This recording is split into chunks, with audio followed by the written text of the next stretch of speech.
Was it unexpected to you? Are you talking? You can't hear me. I'm serious. I can't hear you. What you say? That's what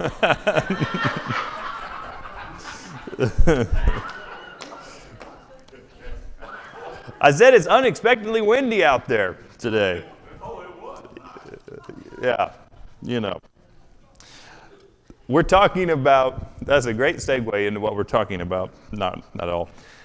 We're talking about every good endeavor. We're talking about our work and how we can find, how we can go back to God's original design for work and learn about making our own work more meaningful. But we're also looking at the problems that come because God's design was perfect, but our sin has brought in all kinds of distortion to our work. And as you know, we've been looking at a book by the same title as the slide there from Tim Keller as sort of a give some structure and direction to what we're talking about. Today, we are going to start with, I want to ask you a question, but let me ask you a different question first.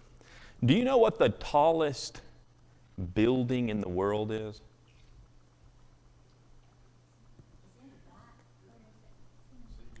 It's in Dubai. Yeah, you're exactly right. It's in Dubai. And do you have any guess of how tall it is? It's, I think, 2,717 feet tall. That's interesting, isn't it? He says it's like the Tower of Babel. We'll get there. When you hear somebody talk about making a name for themselves, you hear that, right? Some people say, I really want to make a name for myself in this field or in this space or whatever kind of thing. What do we mean when we say, I want to make a name for myself? I'm so successful that they can't ignore me. What else? In a humble way, just to be remembered. To remember, to have a legacy. A sprinkling of humility goes from bragging to maybe being remembered. A reputation, something that you can be proud of, those kinds of things. The origin of that kind of language, make a name for myself or ourselves, comes from the story that Dan mentioned in his comment, the Tower of Babel. And we're going to start today by talking about the pattern of what happens at the Tower of Babel and how it relates to us today. Now, I'm tried here to put this whole thing on the slide, which may have been a mistake. But if you can't read that, then you have vision like mine. So that's a bit smaller than I realized. I apologize. But if you want, open your Bibles to Genesis chapter 11, and that's where we get our story. By the way, I've had a few people ask me about my glasses, so to remove all of your questions, if you've noticed and have been wondering, there is a certain small person that grabbed a hold of these, and I picked him up, and I looked down, and there my glasses were. And apparently replacing these is one of the hardest things known to man, because I went in, and it's been many days since. So you probably won't see me preaching with these on today, because when I do this and do this, they start to slide off, and I'm about to take them off, so I didn't want you to wonder if I wanted to be blind. It's just I don't want to throw my glasses somewhere. Genesis chapter 11. Now the whole earth had one language and the same words. That's an interesting opening. One common language to communicate. And as people migrated from the east, they found a plain in the land of Shinar and settled there. And they said to one another, "Come, let us make bricks and burn them thoroughly." And they had brick for stone and bitumen for mortar. Now stop right there for just a second. In the story of Genesis, in Genesis chapters 1 and 2, God puts humans into the world, and we're made as the image of God to represent God, to rule on His behalf, and part of that involves, or a major part of that involves, working in the world, right? Cultivating was the language that we used elsewhere, the image of the gardener. Do gardeners use tools to accomplish their jobs? Is it a bad thing to be innovative? Is it a bad thing to look and say, this would be a very helpful thing for me in the work that I'm trying to do? I think I'll use this tool. A couple days ago, Philip and I ran into each other at Lowe's, and we were both looking for a tool or a product that would help us. But that's natural. It comes naturally to us. Now, here's where things get complicated in Genesis, though. In Genesis chapter 4, sins come into the world, and our innovation begins to have a distorted development. Cain, perhaps, it doesn't say exactly if he used a tool or not, but probably, used a tool like a rock or stone or something to take the life of his brother.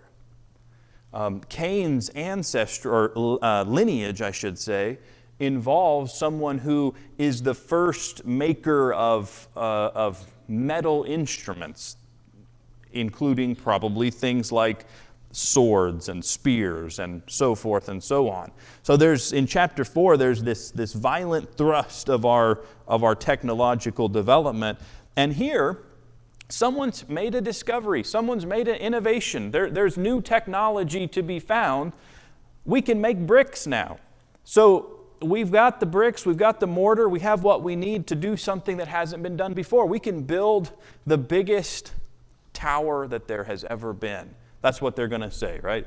They said, "Come, let us build ourselves a city and a tower with its top in the heavens, and let us make a name for ourselves, lest we be dispersed over the face of the whole earth." Do we, when we discover new technology, the ability to do new things, does that always lead to us using that technology for good outcomes, for positive outcomes? I think that Henry David Thoreau said that we devise improved means to achieve unimproved ends. We get faster, we get more efficient, more productive, but the things that we're trying to accomplish don't necessarily change, don't necessarily improve. Well, look here. They say, we're going to make a name for ourselves lest we be dispersed over the face of the whole earth. So if I asked you the question, what were the people here hoping that their city and tower would accomplish? How would you answer that? What did they hope their city would accomplish, this great tower would accomplish? Keep them together? What else? Willie? A reputation, power, security. And all of that is sort of wrapped up in that phrase, let us make a name for ourselves, right? Let's make a name for ourselves. If you look at the passage here, what you see is they're going to make this name for themselves with a couple of focuses, a couple of angles here. The first thing is they're going to build a city and a tower with its top in the heavens, a tower that reaches up into the heavens. We're going to make a name for ourselves lest we be dispersed over the face of the whole earth. This idea of their making a name being the goal that they're pursuing, They're going to make a name for themselves by reaching the heavens and avoiding being scattered about everywhere. Now, some people have read this story and reflected on this idea that, in a way, there's kind of an individualistic goal in the first part and a collective goal in the second part. And here's the idea. If you are working and I am working in order to reach the heavens, in order to make a name, build a legacy, all those kinds of things, if I look to my ability to climb the ladder, climb the tower, so to speak, for my life's meaning and purpose, then it is the source of my life's meaning becomes things and achievement. What I'm able to collect from my work or the recognition that I'm able to get for the work. It's not really a mystery that they're building this tower to be up into the heavens. The heavens are the place where what lives? God and the gods from maybe their perspective. So what did Eve get told by the serpent about the fruit? It'll make you just like God. And here they are, and they're saying, we're going to be up with the gods because of this tower that we're building. So there's kind of this individual sense of accomplishment. They're doing it together, but their work is building up this reputation. Now here's the second part, which Philip mentioned, this idea of lest we be scattered.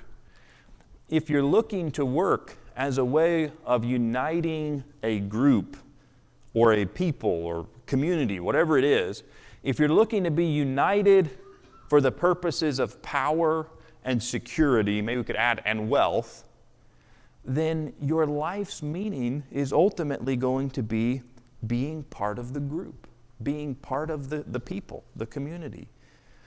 The people in Genesis chapter 11, they're looking to make this tower, build this reputation in order that, at least in part, that people on the outside fear them. And because the people on the outside are afraid of them, they don't have to be afraid. But what happens when the group that you are a part of, that gives you your safety, that gives you your security, starts to do things that you're uncomfortable with, maybe things that you know are wrong? Well, then you're forced with the choice. Do I stay in the group, or do I become a part of the out group that has to live in fear of the group that I was once part of? It's a difficult thing.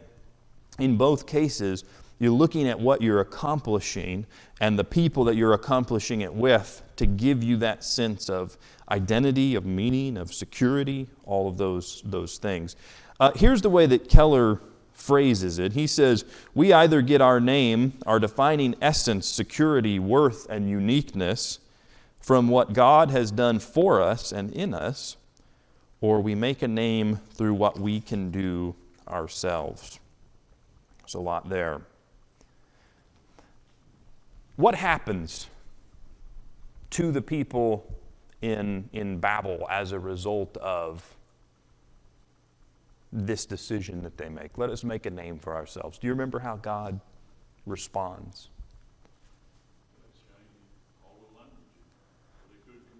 The languages are changed, so they can't. And the result of a scattering. I'll read it from Genesis 11, but first let me think about a parallel in Isaiah 14, which I have on the screen here. Isaiah 14, 13 through 15. We're getting a little bit bigger there. You said in your heart, I will ascend to heaven, above the stars of God. I will set my throne on high. I will sit on the mount of assembly in the far reaches of the north. I will ascend above the heights of the clouds. I will make myself like the Most High. but you are brought down to Sheol, to the far reaches of the pit. Isaiah is painting a picture that the greater the ambition that we have to reach the heavens, in a sense, the farther we fall down into the pit of despair and misery, and ultimately falling under God's judgment. Here's how it plays out in Genesis 11. And the Lord came down to see the city. Now, this is not my observation, but many people have noticed, and it's very funny once you notice it. From the perspective of God, God can't even see the tower. He's got to come down and see what they're up to. They said, we're going to make a tower that goes up into the heavens. And God says, let me go down here and take a look at what they're up to. Okay. The Lord came down to see the city and the tower which the children of man had built. And the Lord said, behold, they are one people. They have one language. This is only the beginning of what they will do. And nothing that they propose to do will now be impossible for them. Come, let us go down there and confuse their language, so that they may not understand one another's speech. And the Lord dispersed them over the face of all the earth, and they left off building the city.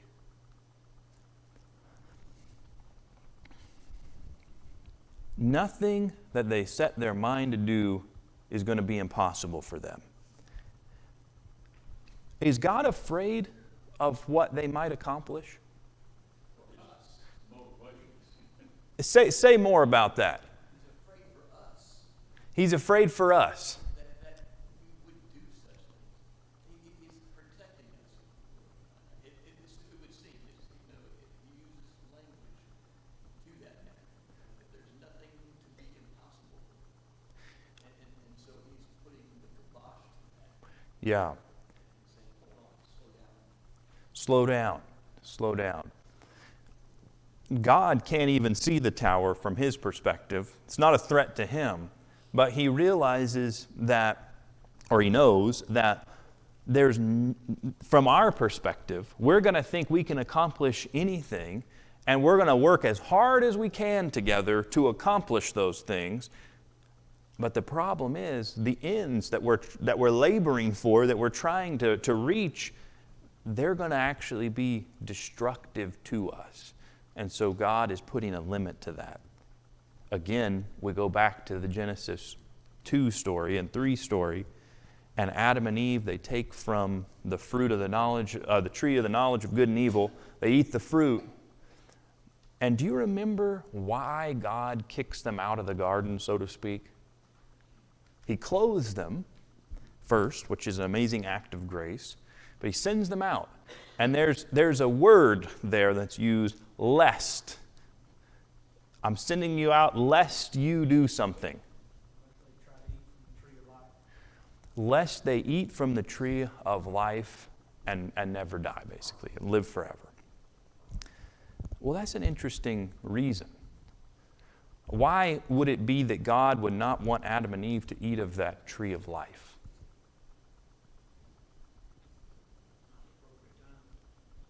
Not the appropriate time? Wasn't his plan for them?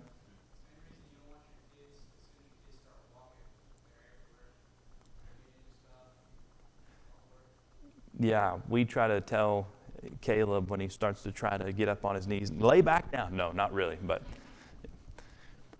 think about this. Adam and Eve have now become infected with sin, right? They are now living in a distorted reality. And God drives them out of the garden lest they make that reality concrete, never ending. That they would be captive, that they would be captured by their sin forever. It just so happens, though it's hard for us to get our mind around, that God is going to use their death as the opportunity to bring new life. That God is going to set them free from the plague of sin by allowing them to die specifically allowing their offspring to die, the seed, Jesus, to die, in order to bring new life into the world. So God acts in this way here just like he did there. He's preventing something that we're trying to do, or we might try to do, in order that evil would be limited and we would not destroy ourselves so quickly, sort of, or as a way of speaking. So the Lord dispersed them from over the face of the earth, and they left off building the city. And he confused their language so they couldn't understand. When we think about this punishment, the punishment that God gives to these people, confusing their language, is it possible that maybe this is not an arbitrary punishment? That God said, you did a bad thing, let me think of something bad I can do to you. You're going to not know the language that your friend speaks. That's what I'll decide to do. God rarely punishes that way, right? Typically, and as we're going to see here, God brings to the surface the natural consequences of our behavior.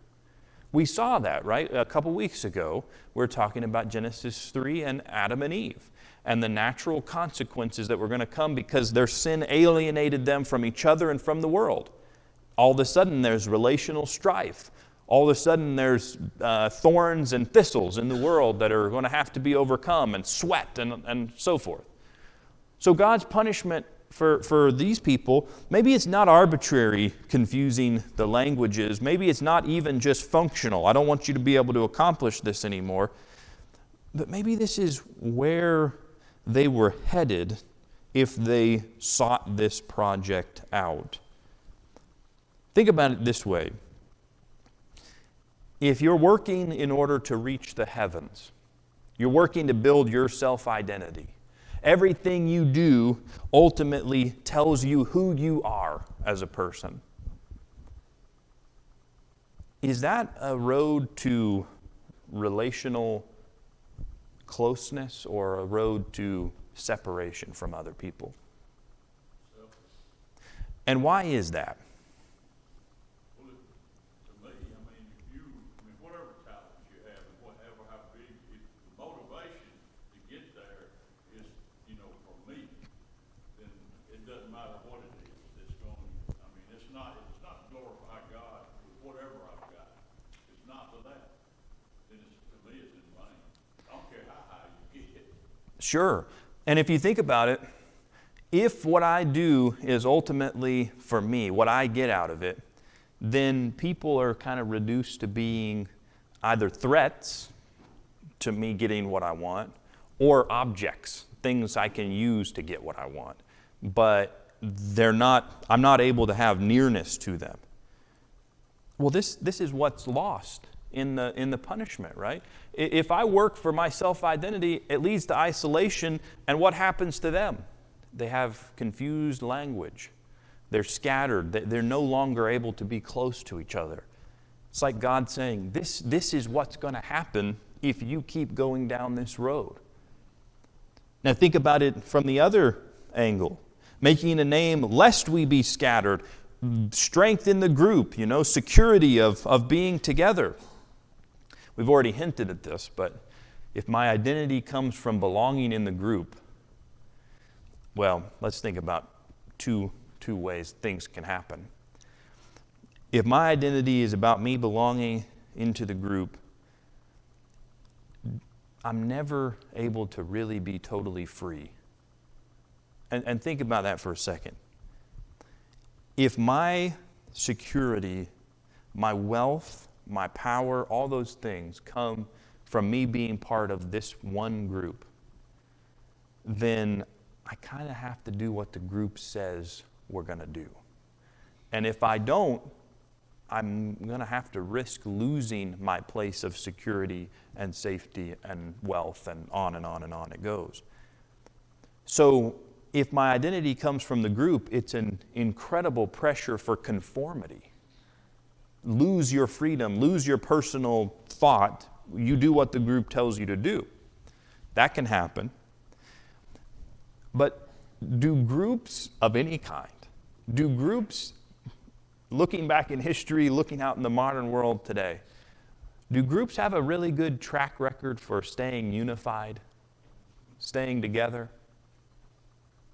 Even though there's an incredible pressure to conform,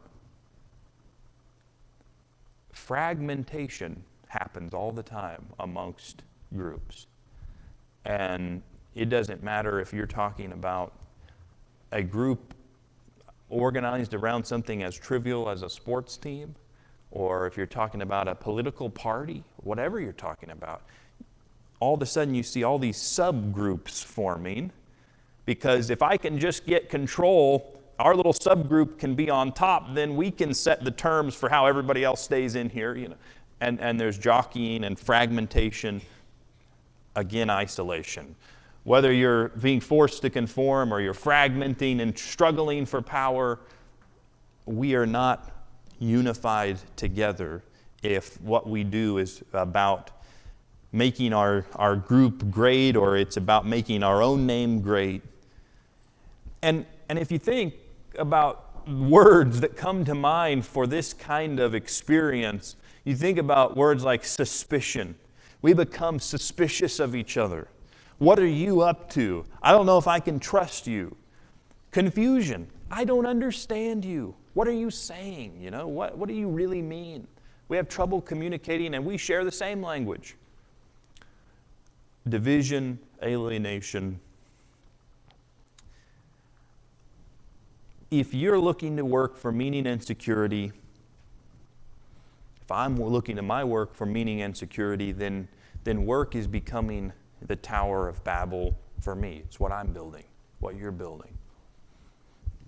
Even a preacher, right, can look to work for meaning and security. And this is not about you and I'm over here, where we're all here together.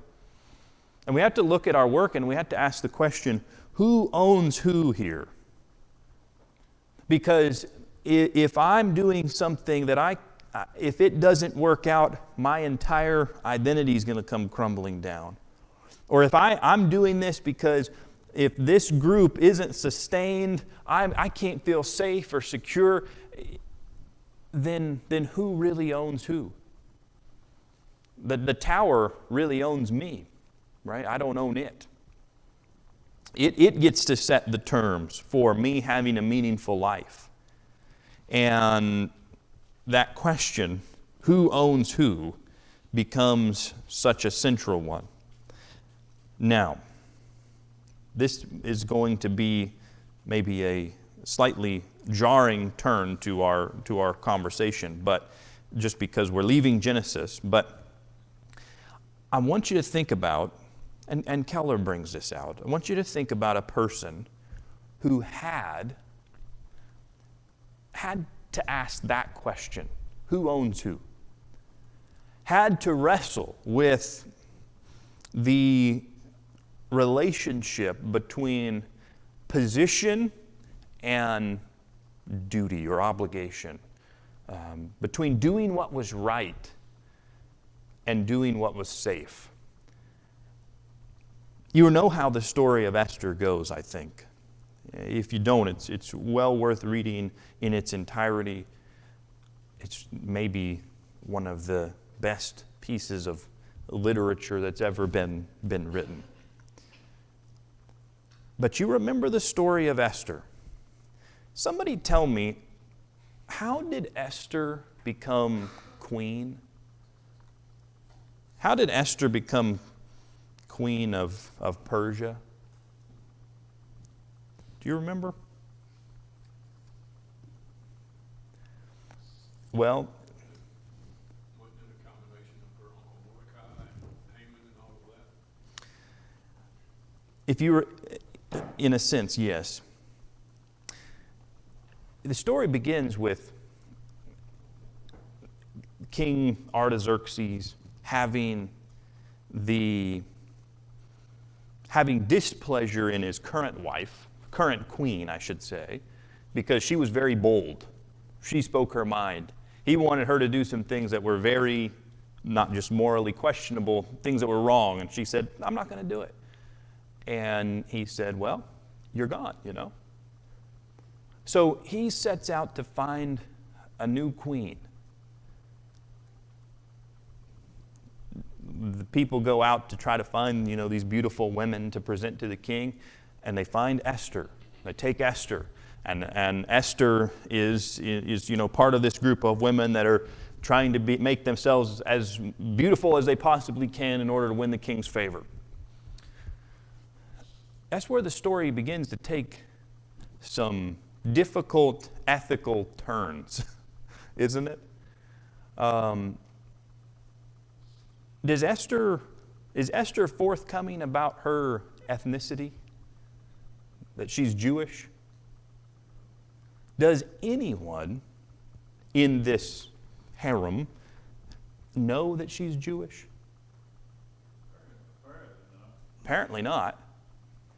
And does Esther say, when the king calls her for her night to spend with the king, does she say, you're going to have to kill me. I'm not going to, you're going to have to marry me or kill me. I'm not going to have this night with the king. She doesn't do that. She and the king have a connection. And the king says, you know, I'll see you again, and so forth and so on. And eventually she's chosen to become queen. Now, Esther, at this point, she's living life in the palace. She's living life as a person who has an incredible position of power, yes, but also of security, of safety. She's the queen of the most powerful kingdom on earth, the kingdom that wiped out the kingdom of Babylon, and just, you know, what a position to be in. But she has secrets. She's Jewish. She has secrets. She has been taught her whole life to believe and worship the one and only true and living God, Yahweh. But she's the queen. Haman hatches his plan, as you know, to genocide all of the Jews in Persia. And he's duped the king into buying it. Artaxerxes not presented as being a particularly smart guy in this whole story, but he dupes the king. King signs off on it. Yeah, that sounds good. Mordecai, her uncle, comes to Esther the queen. And do you remember the phraseology that he uses to convince her that this might be the time to act? Who knows? But it might be that you've come into this position for such a time as this. In fact, he says, I think that God is going to deliver us one way or another, but you're probably not going to be part of that delivered group if you choose to be silent. It might be that God has put you here for this exact reason, for this exact purpose. The reality of our experience of life is that, I should have put this on the screen, right? The reality of our experience of life is that none of us are in our current position, whether it's at work, in a family, in the community, whatever your positions are in life. None of us have come into those positions because we've acted perfectly selflessly at every turn. Do you think that Esther had some doubt about whether or not she should act because she had these secrets she hadn't been forthcoming about? And would it have been easy for Esther to say to herself something like, I don't think I am the right person to speak. It really should be someone else. Because if God knew what I had done to get to this place, if God knew what I had allowed to get to this place in the palace, I don't think I'm the person that God has chosen to do this. Does that mentality ever prevent us from acting? Every single one of us is in some kind of position of influence, whether it's with one person or whether it's over hundreds of soldiers, or whether it is a manager at a store, or whatever the position that you're in. And however many gray areas there have been in the process of you getting that position, or no matter how many mistakes that you made in the past, Mordecai tells Esther, God is still able to use people that have their faith in Him, even if their past is not perfect, even if there have been some difficult decisions that they've made along the way, that they should have maybe made other decisions. Perhaps it is the case that God has placed you here for such a time as this. Now, we have the advantage that Mordecai didn't have of looking back, not looking ahead. He said, maybe God put you here for this reason. Did God put Esther there for that reason? Well, we know He did. Absolutely He did. God put her in that position in order to do this amazing, selfless act. But that act, it could have serious consequences for Esther. So it's not just the guilt of the past, but it's also the stakes. Esther was going to have to risk the palace in order to go to King Xerxes, wasn't she? What would happen if she went to the king, according to her, and she was unbidden to come and he did not take kindly to that? What would happen? Sword right there, right? She has to make the incredibly difficult decision. Will I leverage my position of power and influence for the sake of others and risk the palace, or will I do nothing and stay perfectly safe where I am? Do we ever have to make those kinds of decisions? And those decisions, they're complicated because it's so easy for us to look to what we do and who we do it with to find our identity and our meaning in life. And so risking the palace is not just, hey, I'm risking my house. It's risking everything about how we see ourselves. I don't know about Esther specifically, but I can imagine if we were in Esther's position, it would feel pretty nice wearing the crown. I think after enough days of the experience, we would probably start to see ourselves as the queen of Persia, right? As the person that in the position that we're in. And we got to risk that in order to do what is right for someone else. And Mordecai says, maybe you're here for exactly this reason. Here's the connection, I suppose, between this story and the story of the Tower of Babel. And I'll read you one more line from Keller here. He says this: unless you use your clout, your credentials, and your money in service to the people outside the palace is a prison. It has already given you your name. If you're unwilling to risk your place in the palace for your neighbors, the palace owns you. Think about that for a second. If I can't speak up about something that I see that's going wrong, If you can't speak up about something that you see going wrong at your workplace because you say, or I say, if I say this, I'm going to lose my job. Who owns who? Well, the job really owns me.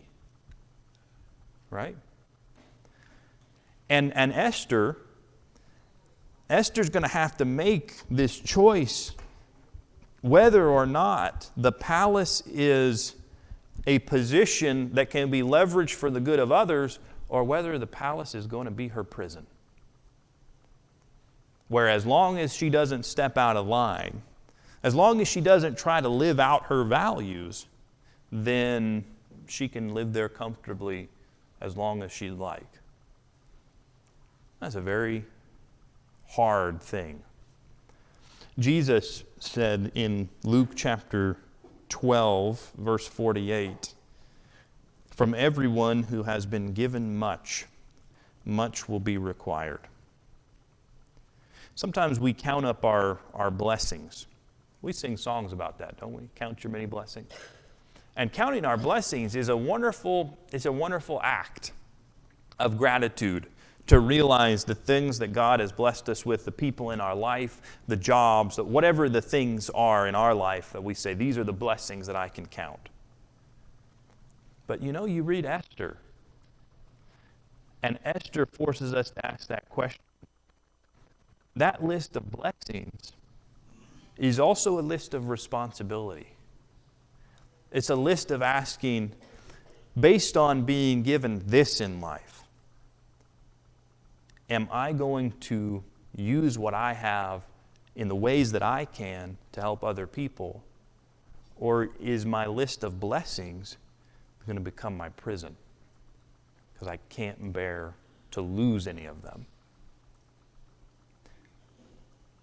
And all of this, as you know and as I know, is perhaps compelling to hear about, but it's much more difficult when it comes our time to act.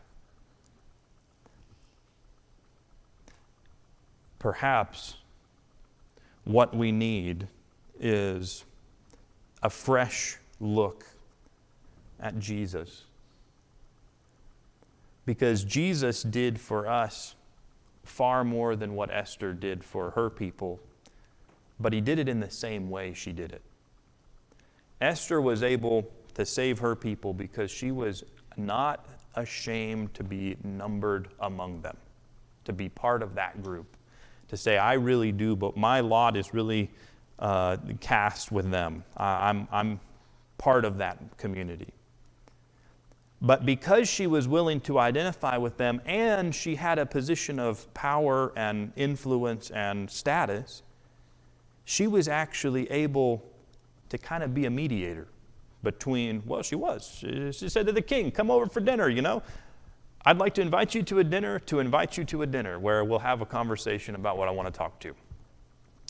But she stood in between from her people and from the king. And Jesus, Scripture says he was not ashamed to call us brothers, not ashamed to call us his brother and sister.